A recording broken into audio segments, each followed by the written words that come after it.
Thursday Night Live with Mechanic Alliance and TOPDON. It's Bring Your TOPDON Tool to Work Day. In case you hadn't noticed, I brought my little Jumpstart 1200. Fantastic little thing. We're here to shed some light. There it is.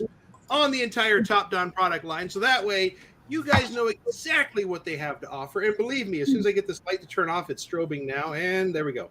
Now you have just witnessed all the lighting features of the TOPDON Jump Surge 1200. Not only that, it jumps cars too. Did you know that? Oh, let's see here.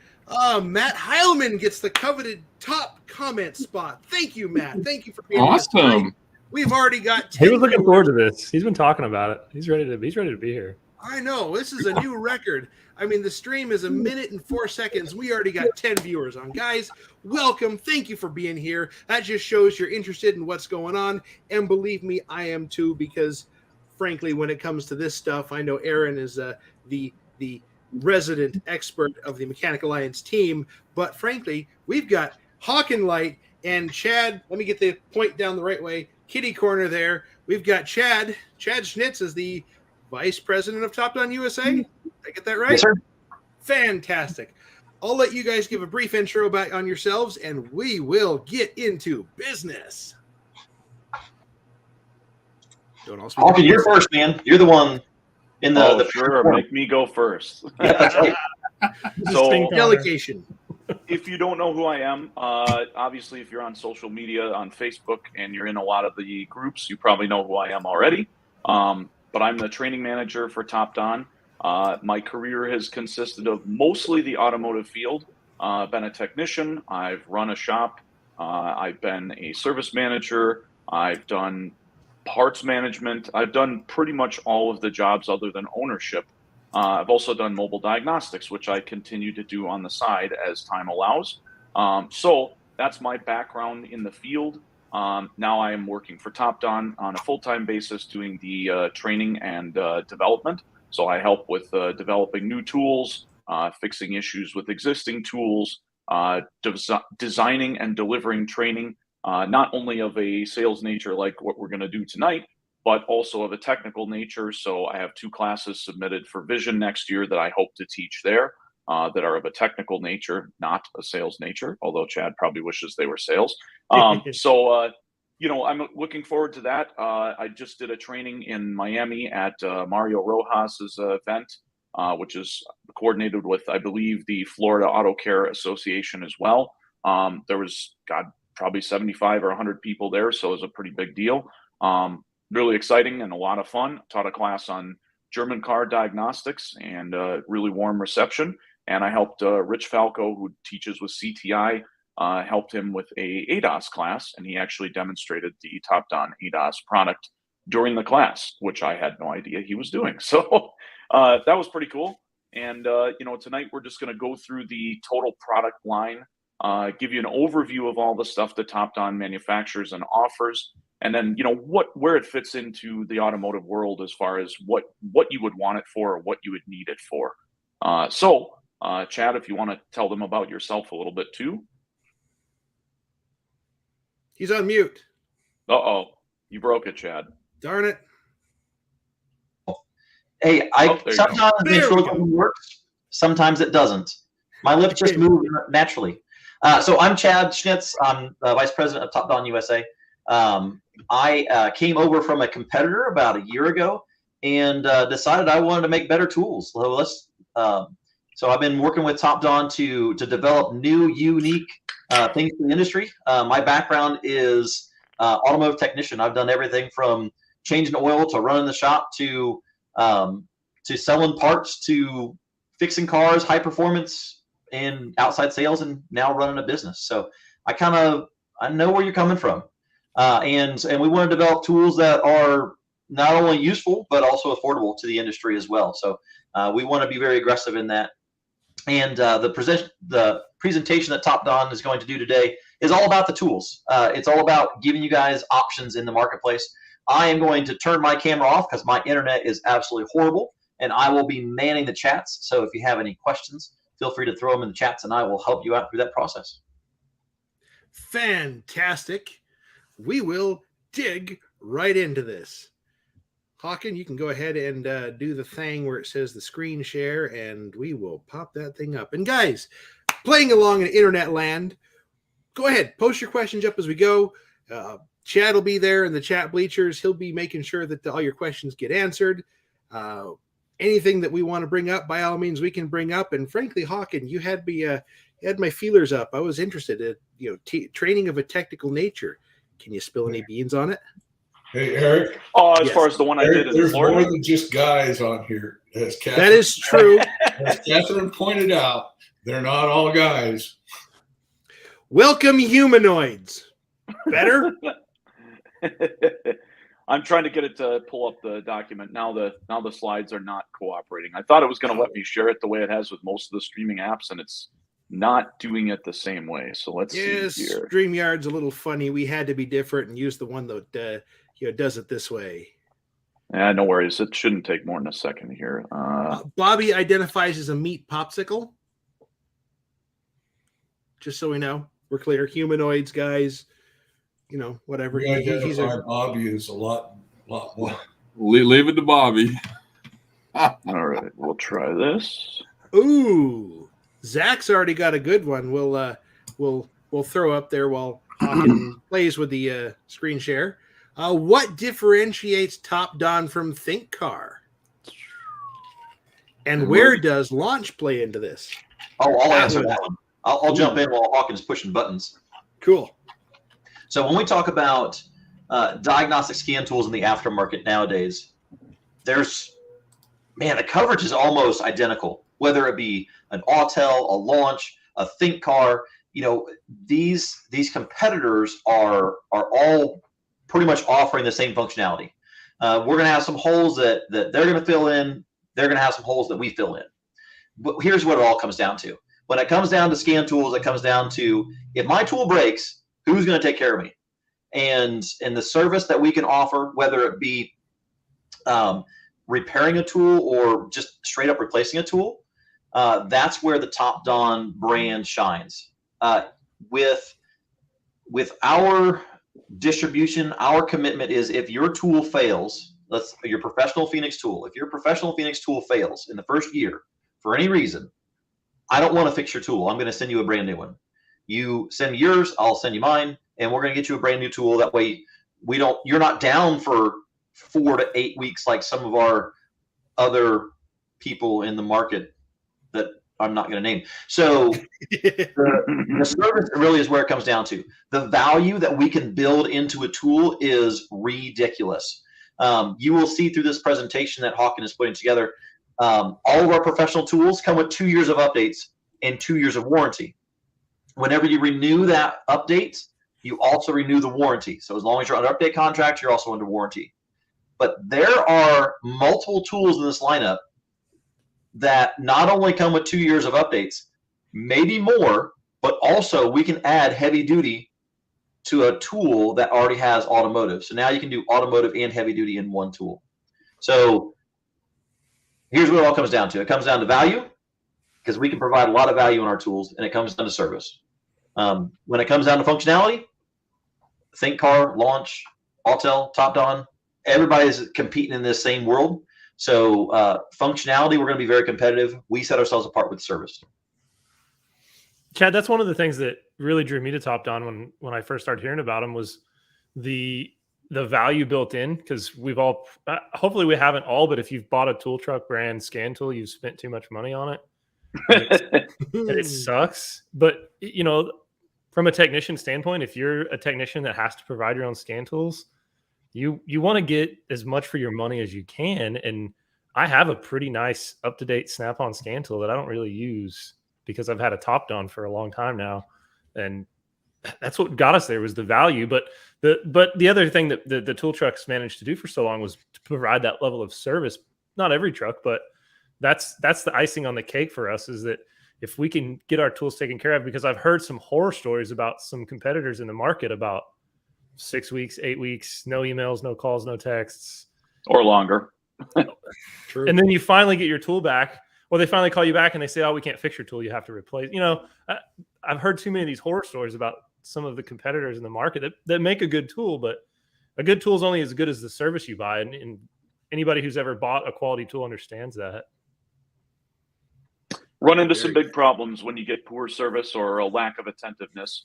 And, I mean, I think the big thing folks want to keep in mind when they're choosing a tool is downtime is crucial, right? If you do not have a tool in your hands, what if you are a shop that only has one scanner? Now, I hope for every shop's sake that they have at least 2 different brands. I always recommend it's a good idea to own 2 different brands of tools. I would never encourage, say, hey, buy every TOPDON scanner. Sure, that's great for our sales, but at the end of the day, as far as a functionality coverage wise, the holes are never the same, it seems, between different brands. So it's good to have a TOPDON and a Snap-on, or a TOPDON and an Autel. It's complementary, and ultimately, that's something we understand as a company. We're not sitting here saying we're going to sell you a $15,000 Zeus and tell you it's going to solve all your problems. No, we're not trying to tell you that, right? We're telling you that, hey, this tool is going to make an excellent first grab tool. Where the holes lie, if you have a second tool, odds are they're not going to be the same, which means you're going to be really well covered. So we're going to go through, you can see the contents here of the slideshow. We'll blow through some of this stuff more quickly than others. We'll focus more on the stuff that really pertains to the professional side, since that's where most of us reside in the space, is primarily that. The order here, don't pay attention. The order is not specific to this slideshow. So a little bit about TOPDON. Chad already kind of talked a little bit about what differentiates us. TOPDON started in 2019, hasn't really been in the US for a real long time here, just a handful of years. But we're here to make noise in the industry in the sense that, again, we really care about the customers. We want to treat people right. We want to produce a tool that's going to work well for them. And that's part of what my function is to help people. Hey, if you have an issue with the tool, if you can get me the information I need, I can work with the engineers directly and we can try to resolve that. Now, the other thing you'll notice about TOPDON tools is that we do get a lot of updates on our tools very regularly. In fact, I've noticed that a lot of brands of the software, so Ford or GM or whatever, oftentimes get multiple updates in the same week. So that's evidence that the engineers are continuously fixing and improving the software, which is great, right? And if we can get folks to participate in the feedback process when they do run into things that aren't working for them, the tool's only going to get better with time. The platform will improve, and of course, you'll get an even better return on investment. So with that in mind, we have a team put together internally that is really focused on making sure that we care about the customers, take care of the customers, provide products that actually meet that promise, and also work to improve even regardless of how good we do coming out of the gate with a new product. So we can skip that because that's actually for something else. We've got professional diagnostic tools, code readers, and pre and post scan service tools. So really, we're going to focus on the professional series. We'll briefly touch on kind of the mid-grade level and the code readers, but we're not really going to get into any kind of depth on that. So the Pro Series currently consists of this generation of tool. These are all the current generation. The previous generation contains a couple of Pro Series, which I own, the Phoenix Plus, which you can see on my background on the other side here. The Plus is the previous generation, as is the Pro. Both of them have very similar software to the current generation, which is the Remote, the Elite, the Smart, and the Max. So we're going to go through just those 4 for the Professional Series. So what are you going to get out of the Pro Series on the whole? Well, from a software perspective, there are a lot of similarities, right? There's not a major difference as a general statement across the board with the Pro Series tools. All of them get regular updates on the same general cadence. They all continuously get updates as long as you have valid subscription. All of them have the topology mapping on the Pro Series tools. So all 4 we just showed, they all have the topology mapping, which if you have not used topology mapping, you will love it if you start using it. I believe we have a slide coming up here on the next couple here that'll show you that. The Pro Series all have some level of cloud-based programming. Now, you might ask yourself what that is. So cloud-based programming essentially consists of a bunch of programming files that we have collected for various vehicle manufacturers that are now stored on a server of ours. So if you connect to a Subaru and you put in a new module and you want to program it, but maybe you don't have a Subaru subscription, you may be able to get that file directly from our server and it will pass through your tool and program the car. So I don't tell people that this is, a one-stop solution. So, don't ever tell yourself, hey, I'm only going to need this to program Subarus, or I'm only going to need this to do BMWs. We have a lot of programming coverage in the cloud, but it is not comprehensive, nor is anybody else who supports cloud-based programming. However, it can save you a ton of time and sometimes bail you out in a jam when the OE software is down. Mario Rojas, Super Mario Diagnostics, did a video just about a week ago, and he actually had this exact situation. He was doing a Volkswagen. He went to program a module. Otis was down, which is the factory software. He pulled up his TOPDON, connected it to the car, and was able to program the new module. Done. So it just goes to illustrate that even if you have the factory software, it's great to have multiple tools. Now, I know a lot of tools that have factory software for a number of brands, and they still like to have an aftermarket tool like ours because you get standardization, right? So if you're hooking up to multiple brands of cars and you're trying to communicate with your customers, pre and post scan type of stuff, here's what your car came in, state of health, and here's what it is afterwards. It's really good to have a standardized form that you provide to your customer. Our aftermarket tools like TOPDON can provide that to your customers. So I think that's a real big thing shops could take advantage of. Buy a tool that's going to give you a good pre and post scan report where you can communicate effectively with your customers. And this is good as a technician too, because consistency in how you document your work is really going to help you project more professionalism. So all of the tools have at least 2 years of updates. As Chad mentioned, we also have leading warranties. So the scan tools all have 2 years or more. Some of our other products also have 2 or more years of warranty, depending on, and most of them will cover that in the slides. All of the tools are Fiat Chrysler or Stellantis Secure Gateway approved, as long as you take your tool and register it with the Auto Auth service. Now, Auto Auth has been blamed, or should I say, Chrysler has really not gotten blamed for the stuff that they should have been blamed for in the Auto Auth process. I have a lot of folks out in the field that I've seen post things in various groups talking about, oh, well, I can't get through the secure gateway. This tool is a piece of garbage. No, it has nothing to do with the tool manufacturer with two basic things you need to keep in mind. If you're using secure gateway vehicles, you need to have the tool registered with Auto Auth, and you must make sure your software subscription with the tool manufacturer is valid and active. And that's regardless of brand. Doesn't matter if it's Snap-on, TOPDON, Launch, Autel, the subscription must be active to get through the secure gateway. So a lot of folks blame the tool when it is not the tool's fault. Just some information that you really need to know before you go getting into the secure gateway vehicles. All of the Pro Series do have guided functions on Volkswagen Audi. This is a huge strength. Volkswagen Audi on a lot of different processes, service procedures even, maybe a throttle body adaptation or checking transmission fluid level.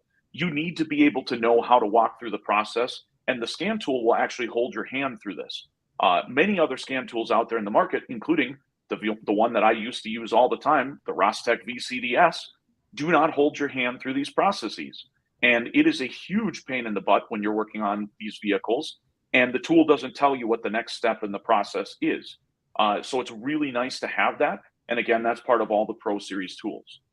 They are all ADAS ready. So you do have to buy an additional activation card for the tool if you're going to do ADAS, but they are all ready for ADAS. So you can certainly do that with any of the Pro Series. And then they also all have bidirectional controls, coding, programming, and service resets. It's another thing you want to keep in mind about any scan tool in the aftermarket, including TOPDON, is any function that you're looking for on the scan tool is a direct reflection of whether or not the OEM puts that functionality into their tool, right?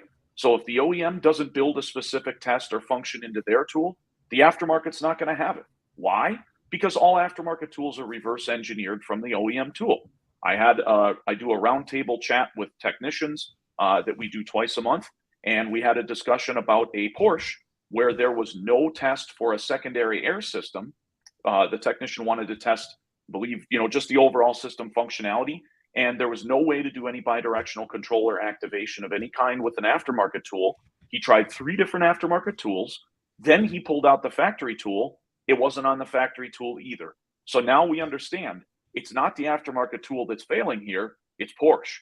Porsche flat out didn't create the functionality in their tool. So remember, all aftermarket tools are at the mercy of what the OEM puts into their tool. We can't reverse engineer it if they don't build it in. So just another thing I like to point out to folks when talking about scan tools. So we'll briefly cover just the differences between the Pro Series. The biggest difference between the Pro Series is the interface, or what we would call the dongle or VCI. So basically with the Elite, you get the lowest capability dongle. The dongle essentially has most of the legacy protocols that you have for communication on vehicles. It doesn't have some of the newest protocols like CAN-FD. So you're going to be, if you're working on older vehicles, anything, let's say 2015 and older, you're largely going to be rock solid with this tool. No problems. It's going to do a great job. 6 brands of cloud-based programming supported, so you have really good coverage on a handful of European vehicles for the cloud-based programming to speed up your completion of service on a vehicle. Again, don't stand on this as your only solution for programming, but it is helpful to have, right? Obviously, it has all of the Pro Series functions for bidirectional controls, things of that nature, and it is a really aggressive price point. So you're going to get a really capable tool at a very low price point. I do like the interface with this. It has a nice extension cable that comes off it, which allows you to set the dongle box up on the dash, which makes it easier to not forget in the car. That's one thing I don't like about a lot of the competitors is they use these tiny little VCIs that are very easy to forget in the car. Regardless of how many times the tool beeps at you, if it's not visually sitting up in your field of vision when you go to get out of the car, you're easily going to forget that in the car. I've also had guys who have run them over because they're so small that they fall out of the car and they don't even notice it on the ground and then crunch. So it's got to be big enough that you can see it, right? And right, not exactly. lose it completely. Exactly. So I like that about the Elite. Very easy to find the interface. You're not likely to misplace it easily. So now we move to the Phoenix Smart. Phoenix Smart takes a pretty good step up, mainly, again, in the interface. So you get a J2534 compliant box. Currently, right now, the drivers are not ready for functionality if you're going to use it as a JBox. We are working on them currently, trying to get them to the point where they will work with all of the OE software as a fully functional J2534. However, I will say that with all of the protocols built into the hardware itself, the hardware does have the capabilities for all of the major new protocols that you're seeing out there in vehicles. So this is going to work on all your newer stuff. You're not going to have issues with communication. You're not going to have issues with bidirectional control, things of that nature. Everything's going to work as you need it to. So very important to keep that in mind. Obviously, that insulates you for at least the near future. The surface or the service life of a scan tool is usually somewhere between 5 to 7 years before you make some quantum leap forward in technology for most shops. So, you're going to be more than fine, I would expect, with the J2534. Again, this box is nice because it does sit up on the dash and you can see it. It's not something you're easily going to misplace. And we do expand the cloud-based programming coverage to 13 different brands. So you mix in some Asian brands on here as well, which is obviously nice just because you get a little bit more coverage to be able to complete some operations without having to get out the factory tool. So all the same features you get from the Elite plus some extra, right? And really not a big difference in price. You don't jump up too much in price. This tool you can also add heavy duty to, which is nice. So if you want to do, off-road equipment, you want to do big heavy duty trucks. We actually did a demonstration with this on a 2013 Mack truck, and I had never hooked up to any heavy duty vehicle, period. And was at a shop and did a demo with the Smart, and they were just blown away at all the functionality it had.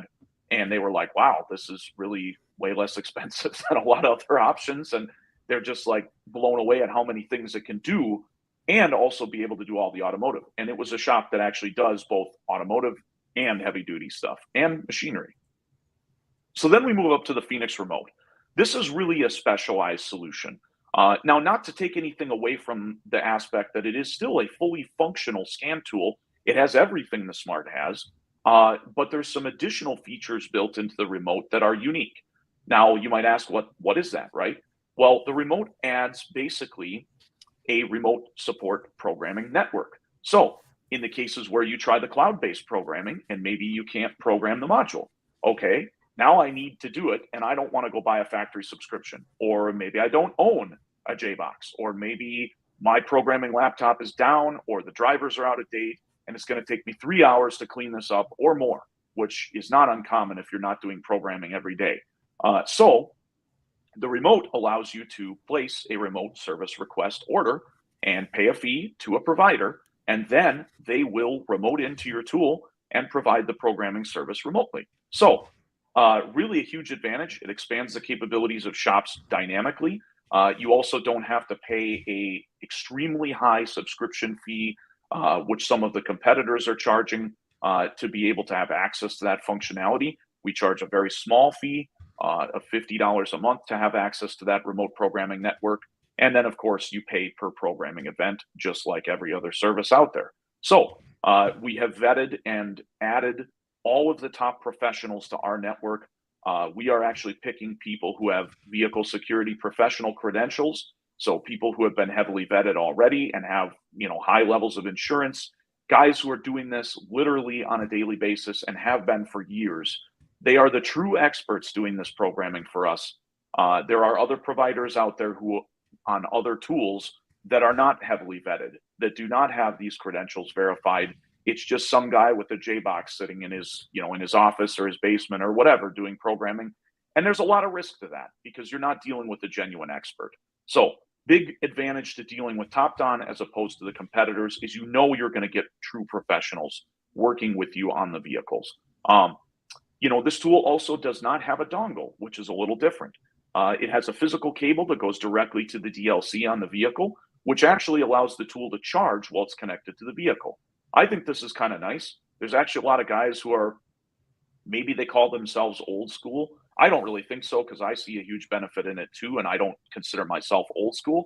But the fact that the tool does charge via the DLC while you're connected is convenient because I know there are times in a shop where someone forgot to plug the tool in and charge it, and now it doesn't matter because you can just plug the tool into the DLC and you'll be fine. Obviously, you do have some additional cloud-based programming also added to this tool. This tool is really also got a really high resolution camera with a flash. So if you have multiple shops, multiple locations, and maybe you want to connect and help another technician with diagnosis, you could easily connect to their tool and activate the camera remotely and then have them move around the car and show you whatever's going on with the car. So it makes remote diagnosis more easy too. You also have, we have augmented reality glasses coming for the tool. They are not out yet. It's projected sometime in fourth quarter or first quarter. And when those release, you will be able to essentially do like Madden telestration on someone's glasses. So if I'm looking under the engine, under the hood, looking at the engine, and someone says, hey, go grab on this connector, they can physically circle it. I will see that projected on my image on my glasses. And if I turn and look away and then look back, it will still be where they circled. So it's really amazing what the augmented reality will do for this industry as a whole. And we are leaders in that. There is nobody else I'm aware of creating any diagnostic tool solutions that is exploring this particular avenue. So this is really tremendous because it's going to add a whole other level of ability to help each other out with diagnosis. And certainly for some of the companies that have multiple store operations, immensely helpful, right? Because your talent pool is only so deep in a lot of cases. And maybe you have like 3 really smart technicians and you have 10 stores. Okay. If that's the way it is, then you can at least kind of divvy up those resources by putting this tool in multiple locations. And then that more experienced and more trained and smarter technician will be able to assist the less qualified technician and do better, right? They'll be able to succeed. They'll be able to say, hey, I already know what's wrong with this car. I can see just by you pulling up the camera or looking in the glasses, we'll be able to figure out what's wrong with the car much faster. So again, a unique solution, but I can't stress enough how you're still getting a fully functional scan tool in addition to the fact that you're getting access to all these other great features. So now we go to the flagship. That's the Max. The Max, what makes it different? Primarily the 4-channel scope. You get a 4-channel lab scope, which of course is compatible with any of the mainstream BNC accessories. So anything you want to buy BNC will work fine with the scope. Doesn't matter whether it's a Handtech, you could buy a Pico regular BNC, you could buy an ATS, ECOP, which goes on the ignition coils for looking at ignition waveforms. I mean, there's anything that's BNC plus you can use with, or excuse me, BNC, not BNC plus. Anything that's BNC you can use with this tool, which is awesome because the compatibility is important. If you already had a scope before and maybe you just want another scope or you want to add a scope that's works with the scan tool you're going to buy, huge advantage to have access to that and have that compatibility. You also do get expanded cloud-based programming beyond what you get with the Smart. You do In many ways, this is like a giant version of the Smart with just some more added capabilities. So you get a much larger screen, a giant battery that lasts easily all day unless you crank the screen brightness all the way up, which could probably light a huge cave if you needed it to. You also get the same communication interface that you get with the Smart, which is the J2534 box. So that's going to allow you to, again, have coverage on all of the newer protocols for talking to the newer vehicles and whatnot. So again, a huge advantage there. The other thing I like about the Max is it's a more open Android platform. Now, what does that mean? You can install other apps on this as long as you have the APK, which is the installer file for that given app. So as long as you have that, you can put it on the Max. So there's lots and lots of apps that I've put on mine and found that it's really nice to have access to that. The Max has a tremendous amount of storage, so it's really easy to do that as well. So again, it's a little bit more open platform with a little bit more latitude to kind of make it your own and do what you want. So again, some big advantages there in certain technicians' minds. I also like that on the Max, you always have the screenshot button, on the bottom of the screen. The other tools you do have to drag from the top down of the screen and then turn it on. But the Max always has it accessible. So if you're driving a car and you catch something in the act, you could tap it real fast and capture it right then and there.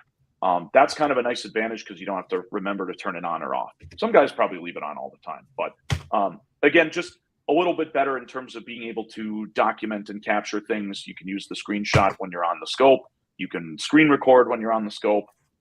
Lots of different things there that really just make the Max a great standout solution in a lot of respects. So also does come with a dock, which I did not mention, but you can see in the picture.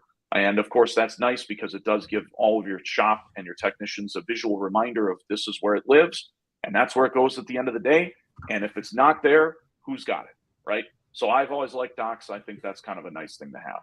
This one does also have the big, huge kickstand on the back that you can hang it over the steering wheel, as does the Phoenix remote, which I know a lot of guys like that.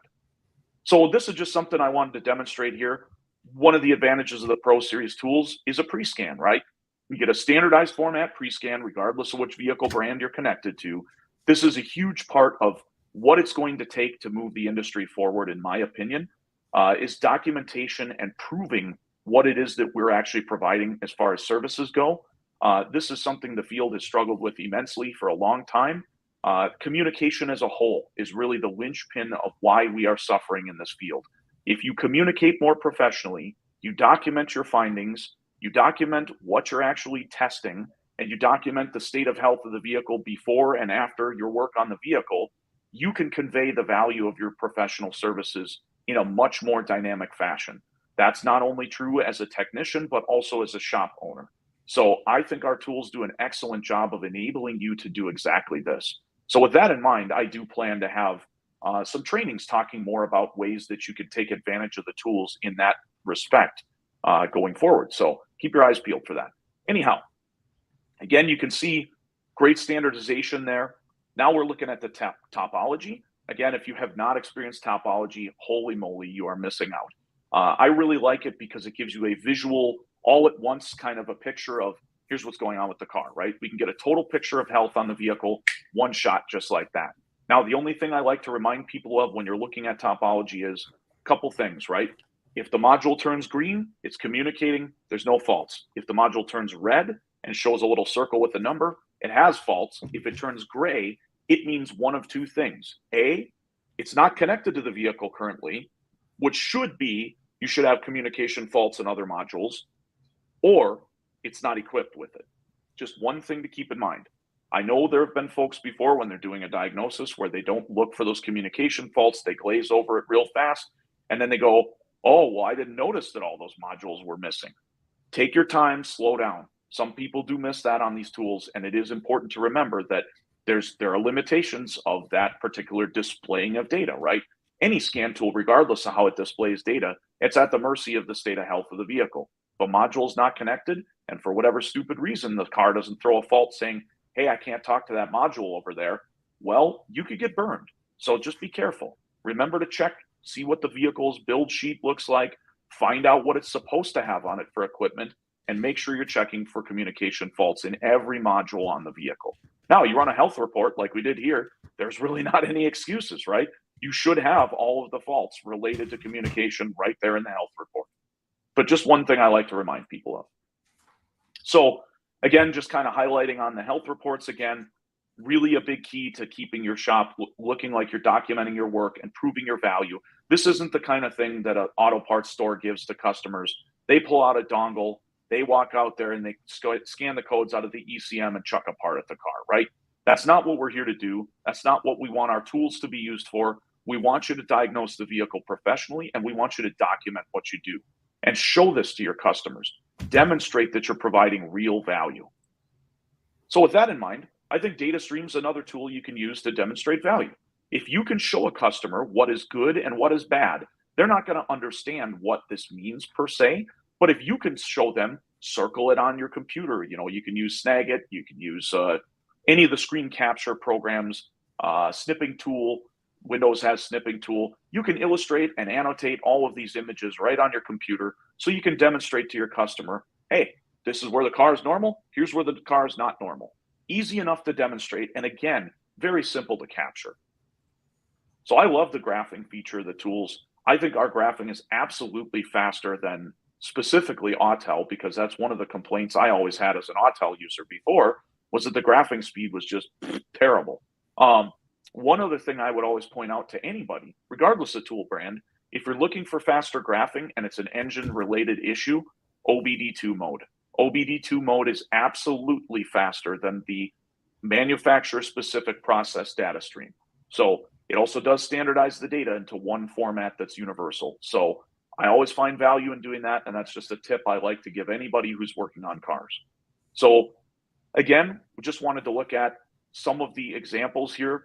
Here is a throttle position sensor. We're just looking at the functionality to see if these two sensors are essentially doing what they're supposed to.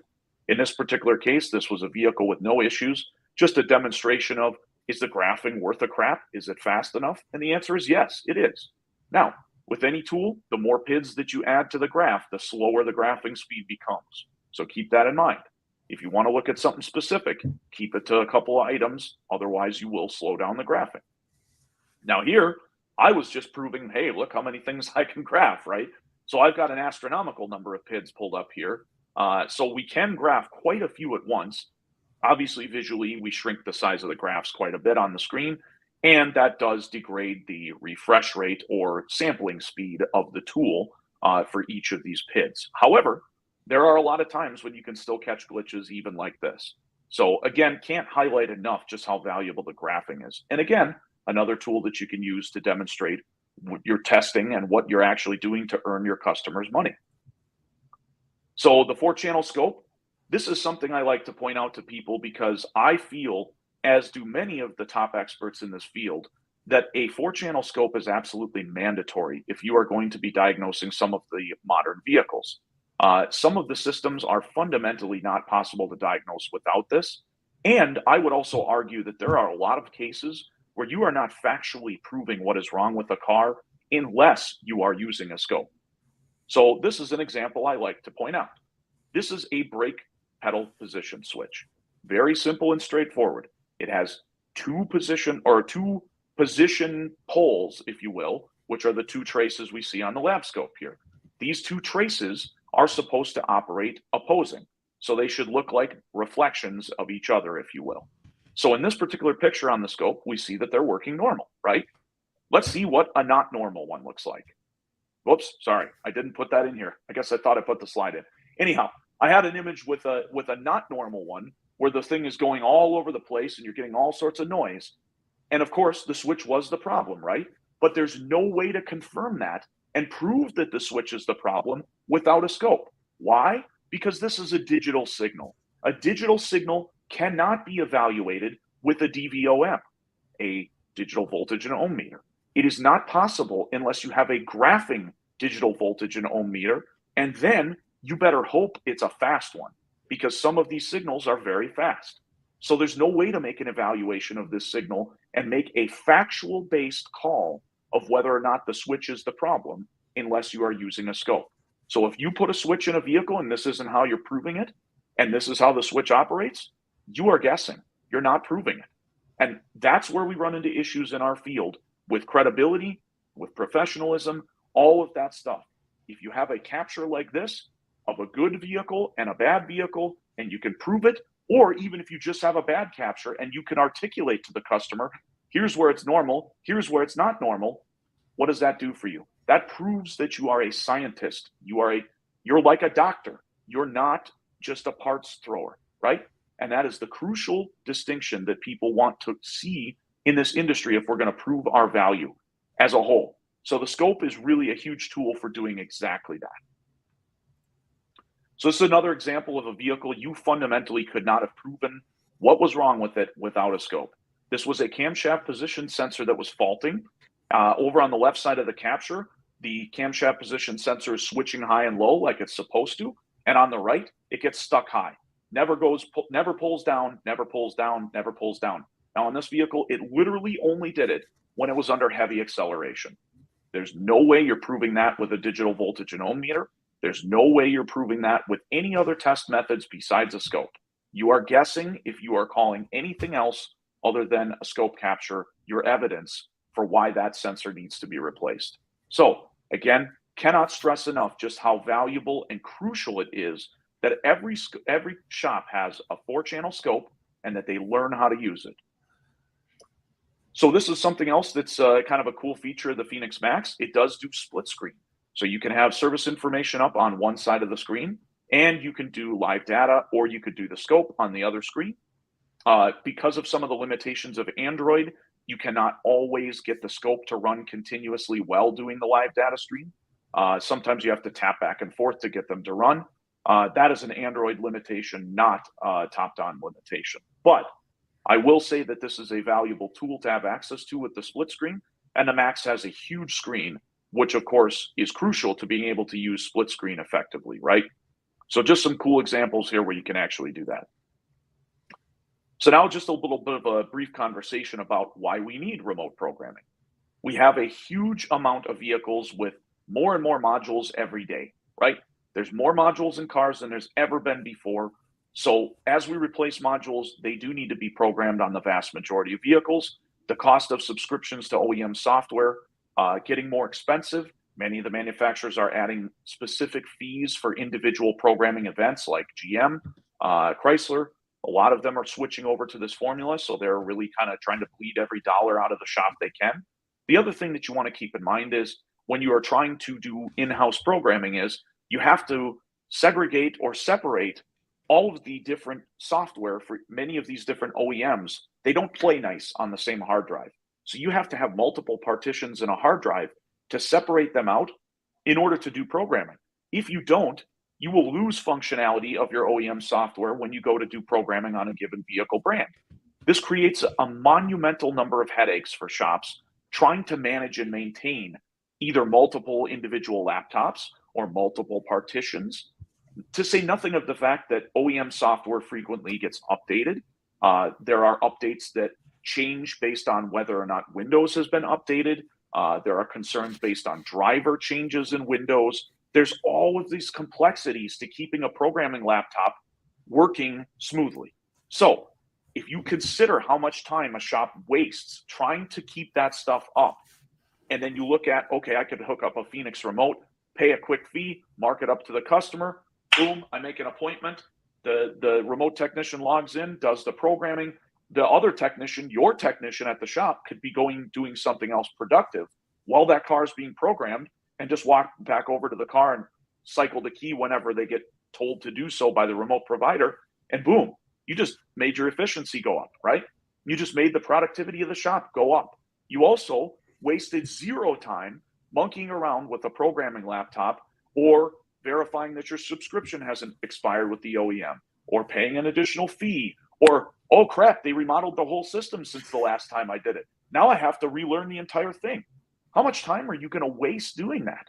On the other hand, the professionals on the remote side, that's all they do all day.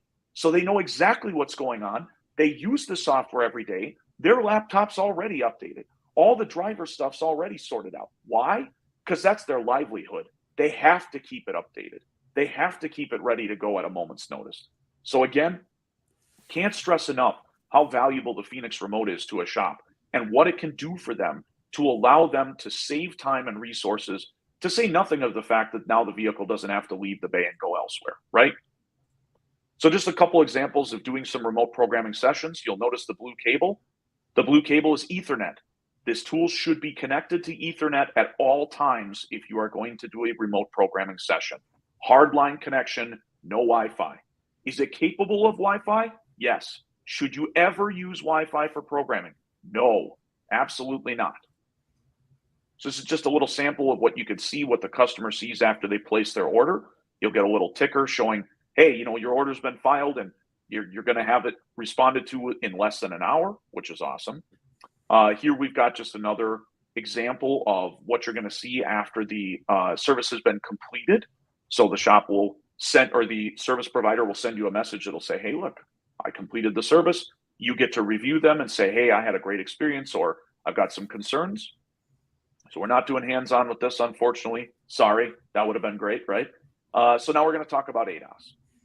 ADAS is really a hot topic in this field, and for good reason, right? It's not going anywhere. It's only going to become more common. Some of the things on the vehicles, as far as the sensors that are chosen by the manufacturer, which specific systems are on different trim packages, some of that may change over time. The how they accomplish the ADAS goal of making the vehicle safer may vary a bit over time, and things will change a little bit. And we've already seen some changes. But as a whole, ADAS is not going to go anywhere. And we'll talk a little bit about why this is. So this is just a little overview here of the different levels of autonomous driving vehicles there are. This is from NHTSA. Then we got some overview here of kind of the different systems and sensors that we have on vehicles. And I've actually got 2 slides of this just to kind of illustrate. And these are all just off of Google from various presentations on ADAS. So if you want to find out where they came from, you're welcome to search the images and you'll find them. But anyhow, there's a lot of systems on cars now, and it's only growing. They're only adding more and more because the goal of the OEMs ultimately, and the government, and NHTSA, and insurance providers, is to reduce accidents, right? They want less liability, less risk, less collisions, all of that stuff. So they're going to push it as hard as they possibly can, right? So this is an overview of some basic systems that we do see out in the field already. So we got cameras, which you'll see on the front of the vehicles right up by the rear view mirror, very common. That's usually on even the lowest level trim packages vehicles now. Radar is pretty common even on the lower level trim packages now too. So that's something that they use to supplement distance control and things of that nature. LiDAR, another distance measurement tool that they can use, basically related to creating a 3D map of what's in front of the vehicle. GPS, obviously most of the vehicles now have some sort of GPS transponder in them or modem. And of course, they can also utilize your phone. Ultrasonic sensors, we've seen these for probably a little bit longer than some of the other systems, used for things like blind spot, just kind of like a short range ultrasonic wave that comes out of the vehicle. Central computer, so this is something that's become a bigger deal in the newer times now with a lot of the ADAS.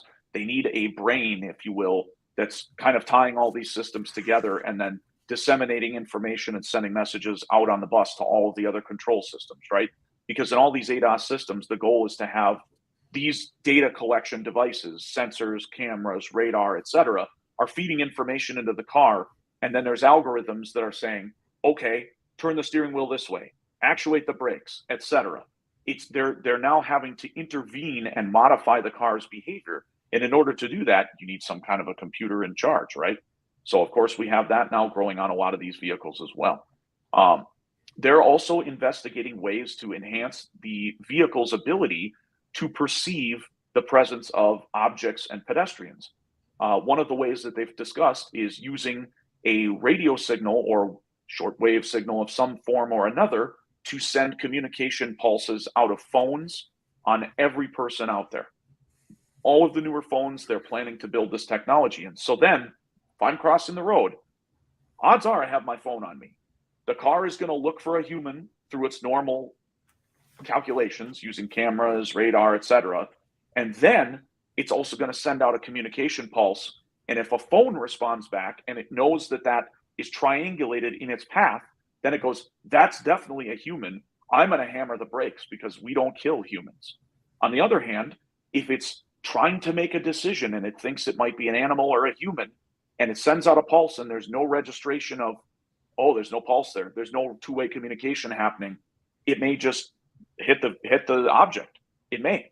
If it judges that that's the safest thing to do for the driver, it may go ahead and run that over.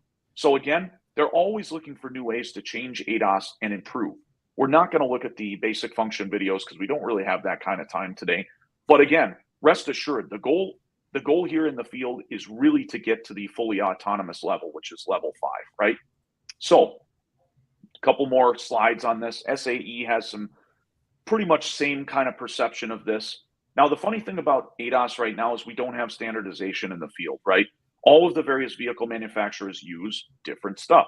They use different levels of cameras, different levels of radar, different suppliers for that hardware. And so that's where we get all of the wide variety of targets when we're talking about ADAS. So you're probably asking yourself, why are there so many different targets? Well, this is why. There's no standardization from SAE, no standardization from the government, no standardization from insurance providers. Everything is, we want you to do something, but we're not really going to tell you how to do it right now. Now, could that change in the future? Absolutely. Very possible that we could see a major shift and we could see standardization. Every car with forward radar uses this target. Okay, that'd be great, right? Be a lot easier to store all the targets if you only had one for each given system. However, that's not where we are right now. But consumers drastically want ADAS. You can see over 57% here in this slide. They want it. The perception is it makes the car safer. It makes it easier for them to get to and from their destination. They have to think less. They have to do less. People are lazy, right? They don't want to try. It's easier when you got ADAS, right? And frankly, it is. I'm pretty sure everyone who's driven a car with lane keep assist and autonomous braking, if you've ever gotten caught texting and you have that stuff, it might have bailed you out once or twice when you were texting. So, you know, there's a lot of advantages to having it. But the OEMs are voluntarily adding this. And we see that there's a reason for this because really GM is paying, multiple OEMs are doing this, but this is just a slide from GM. Multiple OEMs are paying research agencies to research and figure out what benefits the systems bring to the table, right? There's a lot of benefits here. We can see it reduces crashes. We can see that it reduces danger to pedestrians. We can see it reduces property damage. Guess who else likes that, right? The insurance provider. We're going to skip past this. Insurance providers want it. Why? Look at this. Insurers' loss costs reduced by 23%. Now, I'm not an actuary scientist, and those are the people who figure out what your insurance premiums will be based off of risk and a whole lot of mathematical formulas. But in the land of insurance, 23% is an astronomical amount. To me and you, you're like, maybe 23% doesn't sound like a lot. But 23% is an astronomical amount in the insurance game. So for insurance, they're looking at this and going, these are the systems that they want to see standardized on vehicles. This is the systems, the general perception of core features on ADAS that vehicles have.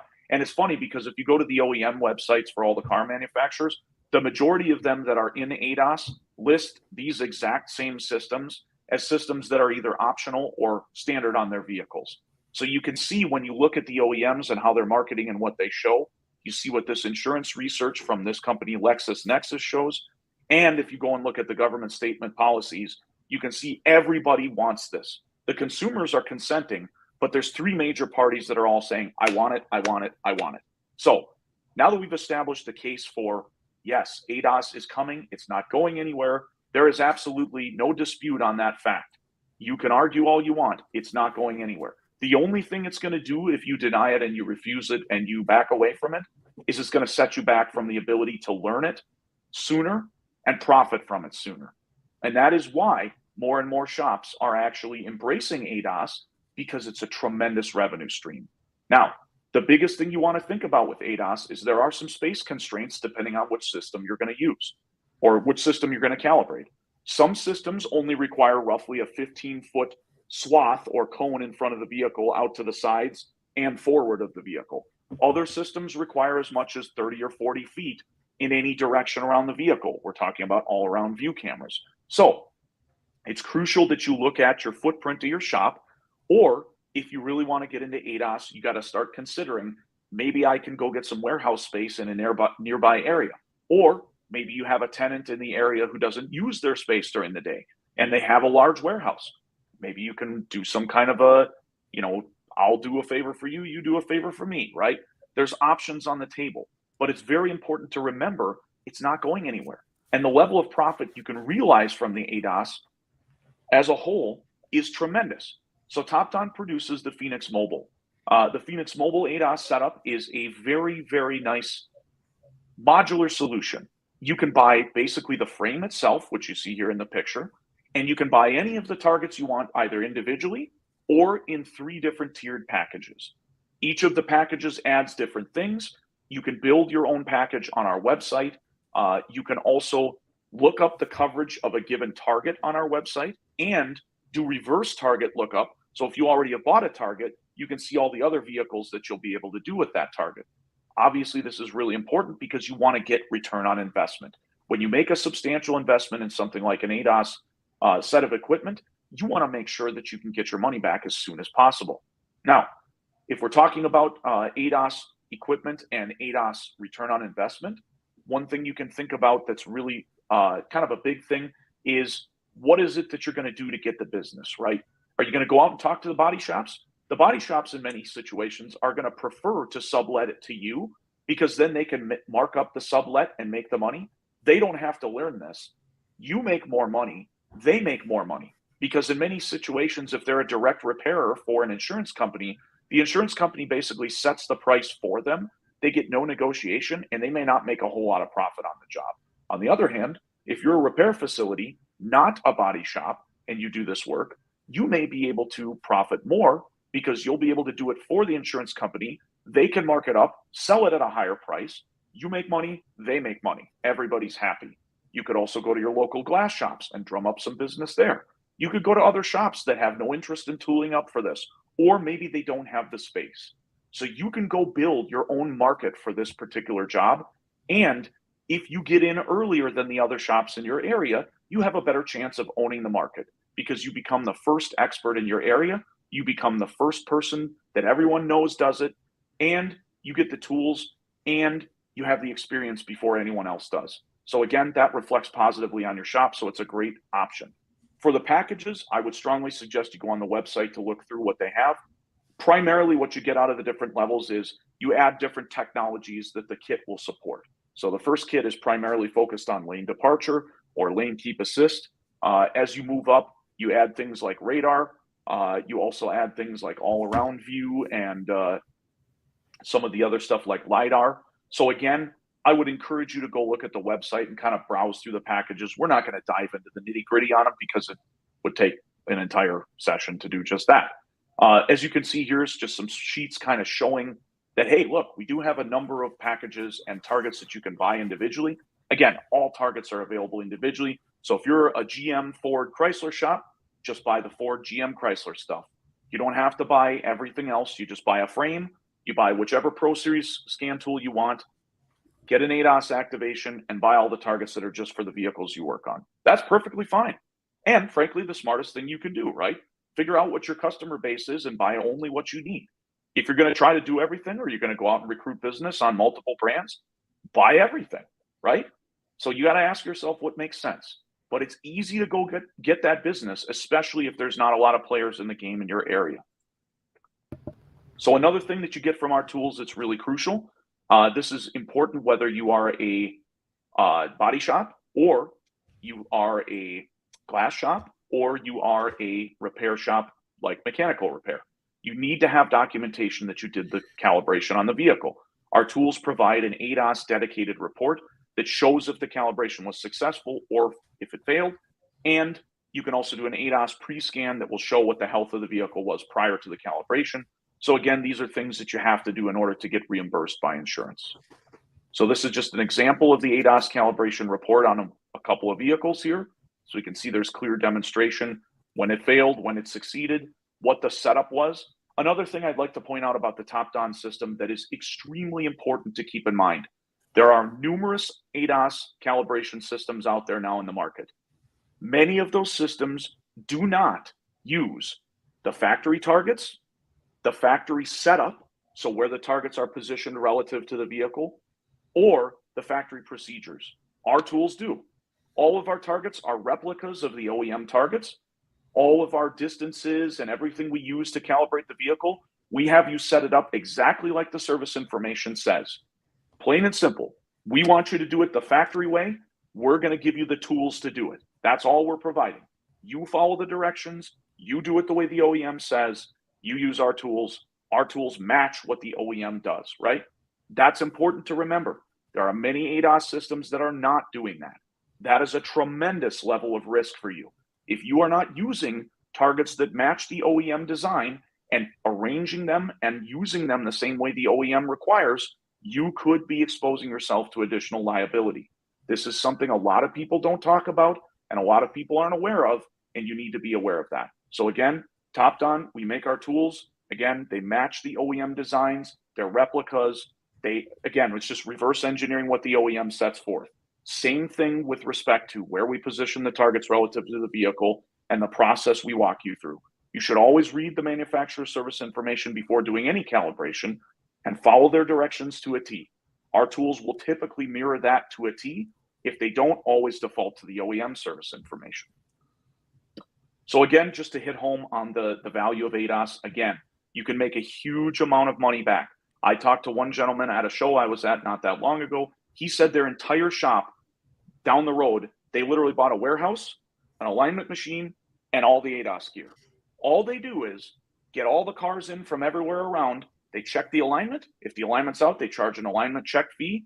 They pre-scan the vehicle. If there's problems with any of the systems that will prevent calibration, they charge them a pre-scan fee. They send the vehicle back to the repair shop and have all those issues remedied. Then the car comes back and then they do another pre-check. If the pre-check says, hey, alignment's good, all codes are remedied, okay, they don't charge them again for that. Then they proceed with the ADAS calibration for whatever respective systems. Then they get paid.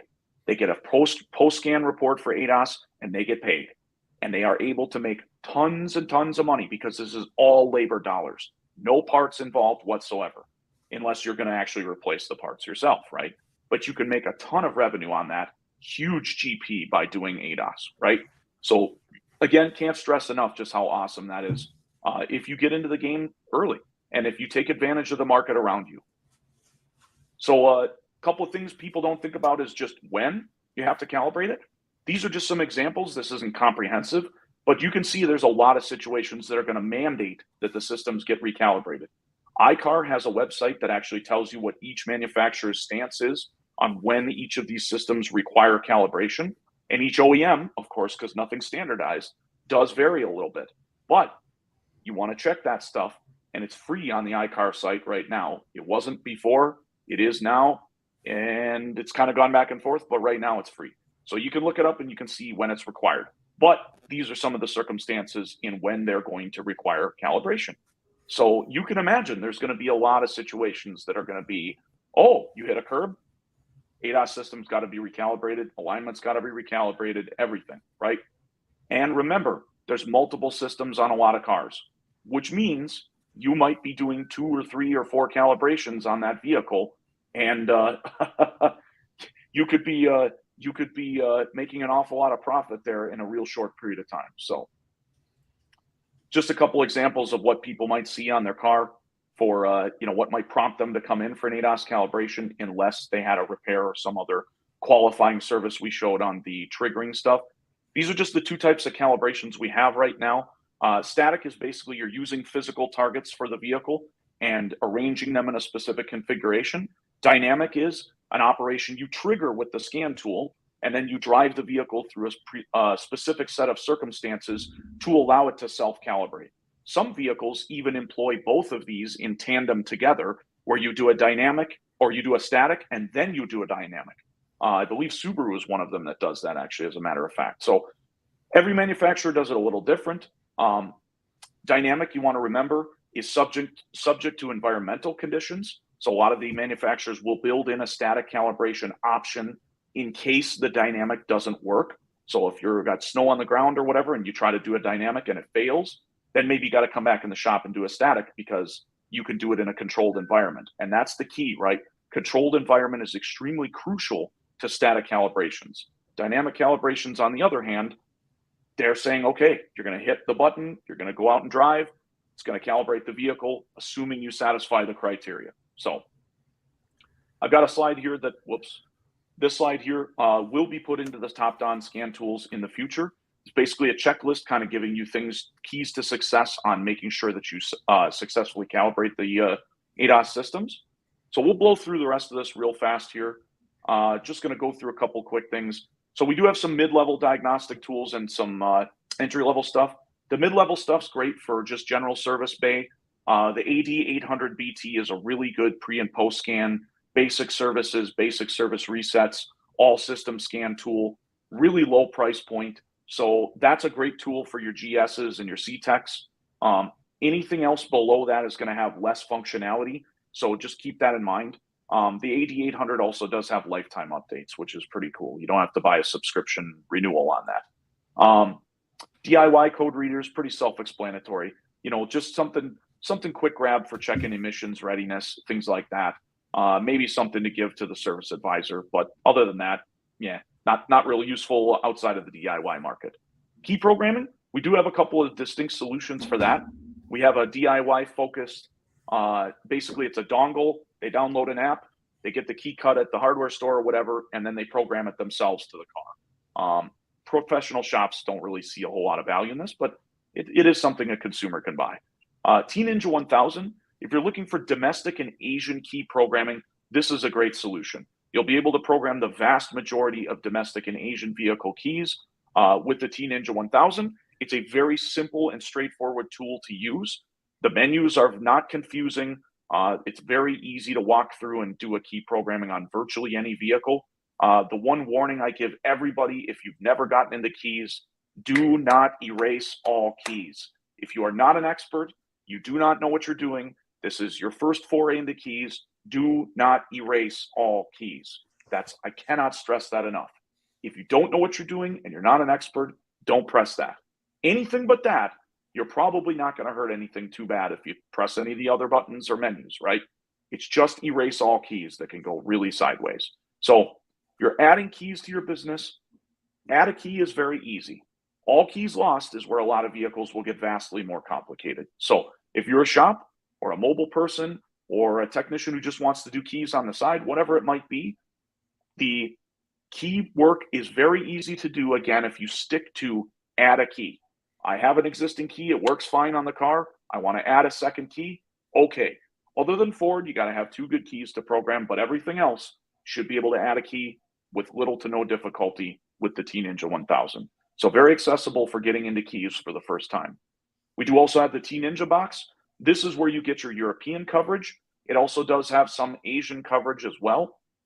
This tool is designed for not only programming keys, it does do all keys lost on a number of European applications, which again, that's where a lot of stuff gets complicated, like taking modules apart, soldering wires to things, EEPROM specific work.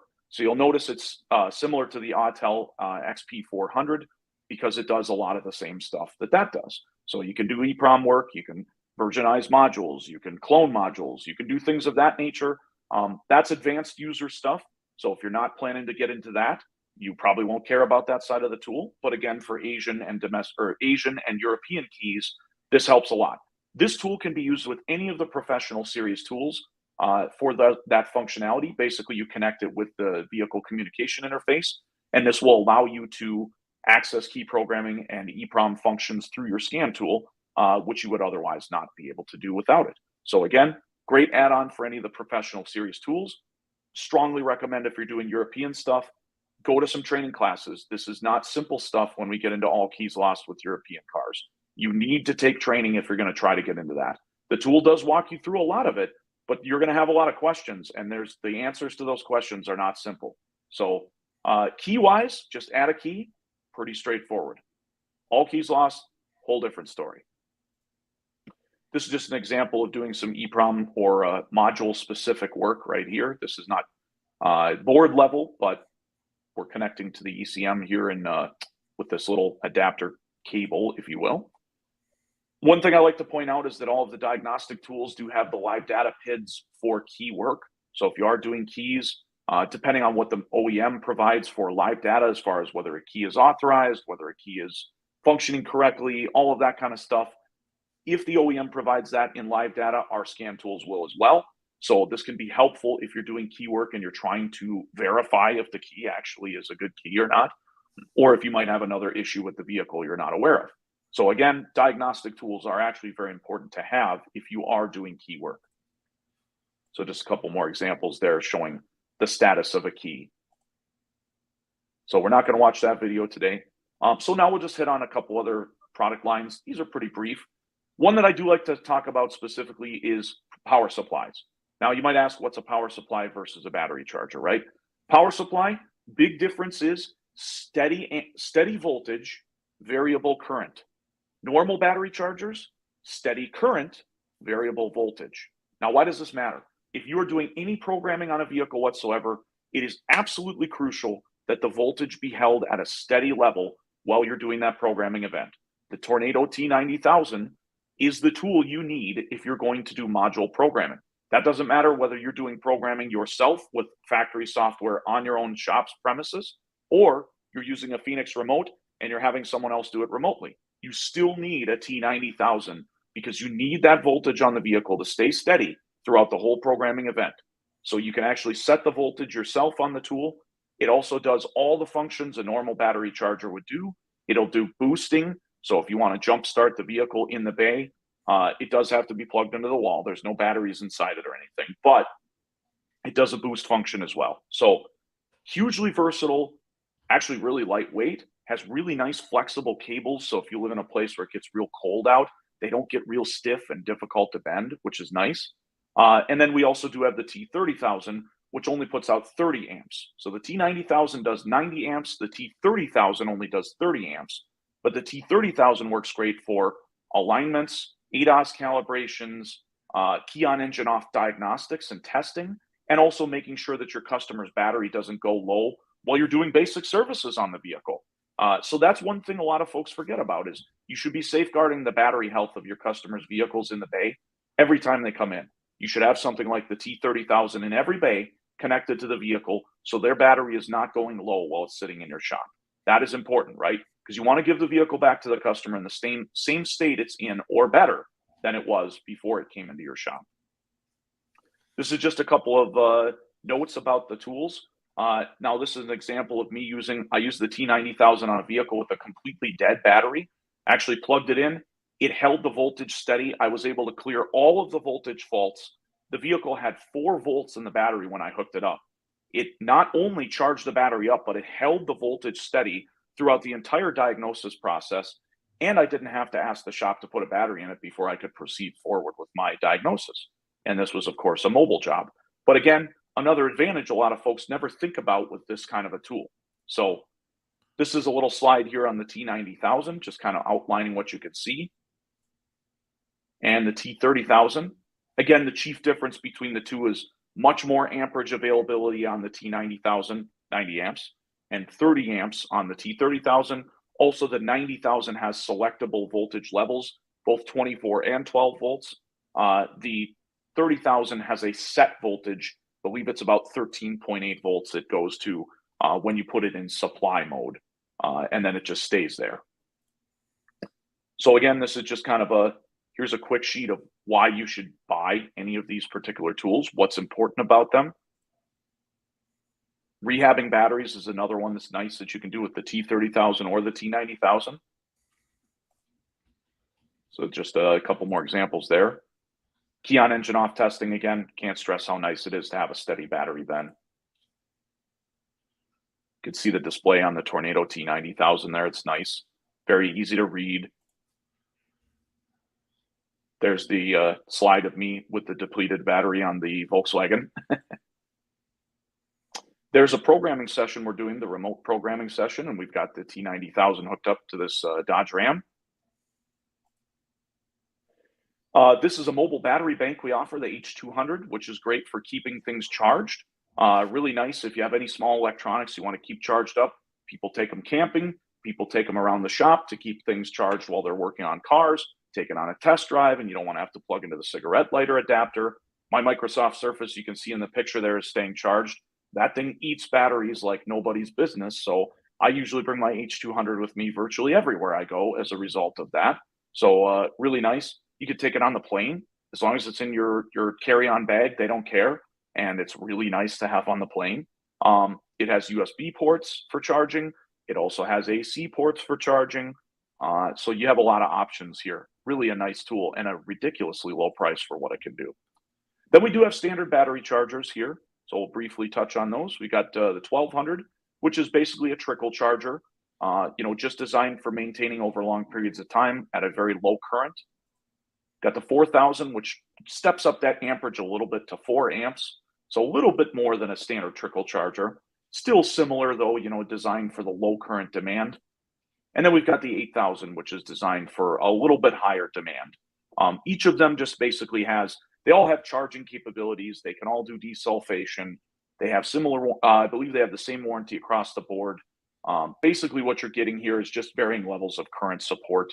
Outside of that, they're very similar and of course different price points. So what you want to spend determines how many features you get and what you're going to get. Then we do have some battery testers. Now we haven't added one of our newest ones to the slide yet, but we do have a couple of new ones that are coming. So the BT Mobile Pro S, you can actually use with any of the Pro Series scan tools. So previous generation scan tools or current. So any of the 4 we showed earlier and the Phoenix Plus and the Phoenix Pro. This will allow you to create starting, charging system, and battery testing reports directly on your scan tool via Bluetooth directly connected to the tool. And this will allow you to obviously provide another standardized documentation component to your customers, demonstrating your professionalism again as a shop, and also showing exactly what you did to prove whether or not an alternator, a battery, or a starter was bad, right? Just more clear documentation. We do also have app-based testers. So these ones are all Bluetooth app-based. So you can download an app on your phone and use them with your phone or tablet or whatever other tool you got, Android or iOS, and you'll be able to operate these tools and generate those similar reports right there. Then we also have standalone testers. Now we don't have one of them on here that's a newer one called a BT600. That is our top current offering in the standalone. The BT600 and the BT300 both have printers. They are both fully standalone, don't require any apps or any other stuff. They print results quickly. They do starting and charging system and battery analysis. They're compatible with all the major types of batteries. And then, really what you're looking at with the battery testers is, again, stepping of price points. So you get less features as you step down. So the BT100, grayscale screen, no printing, none of that stuff. And then you move up to the BT200, you add a color screen, you add some additional stuff features-wise, 24 volts as well as 12 volts, etc. So again, kind of whatever you want to spend determines what you can get for battery testers. Then we have jump packs. JS3000 is my go-to. That thing will start a lot of very large vehicles, even some medium-duty trucks it'll start. I used that on the 4-volt battery on the Touareg when it was completely dead. Hooked that up to it, turned it on to the boost function, let it sit for 3-4 minutes. I was able to start the vehicle. So hugely advantageous. These are much lighter weight than all of the general ones you see out there, the old school ones where it's like a big lead acid battery inside a case with plastic. Those suck. I mean, they degrade quickly. They cost a fortune, and they also just don't seem to hold a charge after a year or two. These are lithium ion, so they're going to last longer. They're also going to put out a lot more juice for a much smaller footprint and a much lighter weight package. I'd also recommend, if you're looking for something for your boat, okay, you're worried about your starter battery or your trolling motor battery on your boat, grab one of these. ATV, same thing. Anything you got with a battery in it that you want to worry about jumping, huge advantage to have any of the first 3 on the left there for jumping. They also do charging via USB, so you can charge them up via USB. They will also charge USB devices out of a port on them as well. They do have flashlights on them too, which is kind of nice, just as demonstrated at the very beginning there. Then we do have tire pressure monitoring tools. You'll see we have a TP47. TP47 is basically our entry-level tire pressure monitoring tool. It does not do any of the OBD functions. That's the big difference between this one and the TP48, which is the next one. TP48 is really the flagship solution right now. This tool does all the OBD relearns. It does all of the other standard relearns, compatible with over 20 different brands of sensors. So we're not doing the, you got to buy only our sensors to use our tools, et cetera, kind of thing. So a huge advantage there.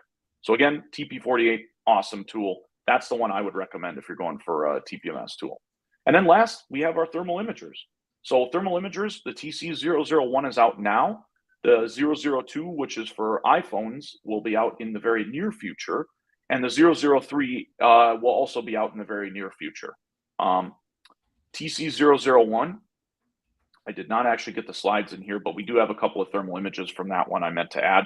Thermal imager is another tool that you can use as a shop to demonstrate your professionalism and value. There's, as far as what you can diagnose or what you can analyze with a thermal imager, it's really only limited by your imagination, right? If you can imagine that there's any temperature differential on any component on a vehicle, you can demonstrate it with a thermal imager. The thermal imager can capture draws where a battery is getting drawn down because of a fuse or a relay or something like that that's staying activated because of a component that's shorted or a component that's staying switched on or anything of that nature. You can look at brakes. You can go all the way around the vehicle and look at all of the brake rotors or calipers. You can see hung up brakes. You can see alignment issues. There was a guy who took a picture the other day. You could literally see alignment issues because of the thermal images of the tires. And I was like, wow, I never thought of that one. But literally anything that could be modified or changed by temperature is something you can demonstrate with a thermal imager. And again, it's something that you can show, here's the scientific proof of what's going on with your car, and it looks great to an end customer. They think it's the coolest thing on the planet. And it kind of is, right? But it's another great tool that you can use as a shop to demonstrate your professionalism to your customer and prove that you're using specialized techniques, specialized tooling and equipment, and training to be able to demonstrate what's wrong with their car. So again, huge, huge, huge tool to be able to show that value that you bring to the table as a technician or as a shop. So again, can't stress enough how awesome thermal imagers are. So if there's also a Facebook group that's just thermal imaging diagnostics. So if you're interested, join it. It's pretty cool. Some of the stuff you see in there is just epic. So I appreciate everybody taking the time. Sorry, I went a little long. Obviously, I got somewhere to be too. So we'll conclude for tonight from my end. And I appreciate you guys having me on. There we go. Everybody's on mute. We got to figure out how to take ourselves off mute again after a minute there. Oh, yeah. So much. Once again, we appreciate it. And if you saw, there's something going on in the Mechanic Alliance group chat that I'm not sure if I'm going to say out loud. However, that guy just might.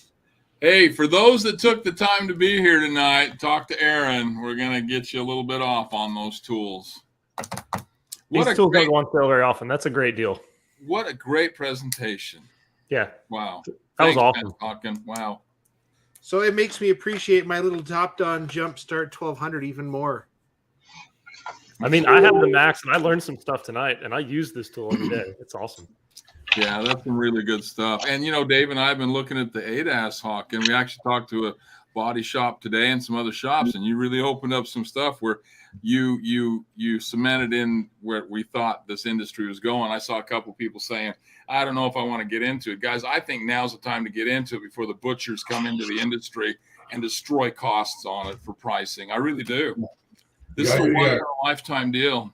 If you're concerned about it, reach out to Marv or myself. We can show you how you're going to pay that off. Oh, it's amazing. It's just a matter of a couple of months, not years. Yeah.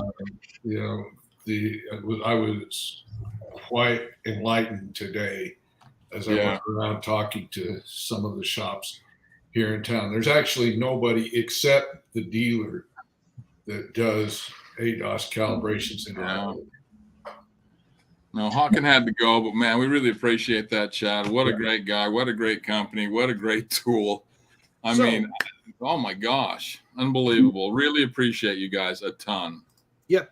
And as always, if you don't know what scanner is right for you, reach out to us. We'll help get you steered in the right direction. We don't want to see you having to I don't know where he's at. Right there, Aaron. All the There you fingers go. are going down. There you go, Everybody knows. Dave. Anyways, so reach out. We'll help you get the scanner that's right for you. I mean, as much as we would love to sell nothing but Phoenix Maxes, let's face it, a hobbyist that works on classic stuff, such as myself, isn't going to need the Phoenix Max for my occasional, LS stuff. Let's be honest, I could get by on a much lesser piece, but we just want to make sure we get you the tool that's right for you. Yeah. We're here to help. We want to see you succeed, and if that's what it takes, we're going to do it. Well, and that's the thing too, to share with others out there. When I worked for Snap-on, they wanted me to sell a $30,000 scope, and that's why I left them, because I saw a guy that needed a $5,000 scope to then get into a $10,000 scope, and if he got to that point to get to $30,000, use what you have and know how to use it, and that's what we're going to provide with these guys. Great stuff. Absolutely. And as always, you can catch the replay of this because there's a lot of information there. You can catch it in the group. You can see the replay on the Mechanic Alliance Facebook page. Or best yet, because you can hit the save for later and keep watching it, forever. The Mechanic Alliance YouTube channel. This is up there. You guys can watch it there. So that way, if there's something you missed, or hey, what was that thing that Haakan talked about, you can go back and see it and watch it over and over and over again and just give us watch hours, because that's the way YouTube works. Hey Marv, how long is that promotion going to go for? Oh man, they got like 4 minutes. Act now. No, we know some of you have to get your funds together and all that. If you were on here, I'm not going to set a date on it, Dave. Well, no, let's reach out to us this week. Don't at least let us know you're interested.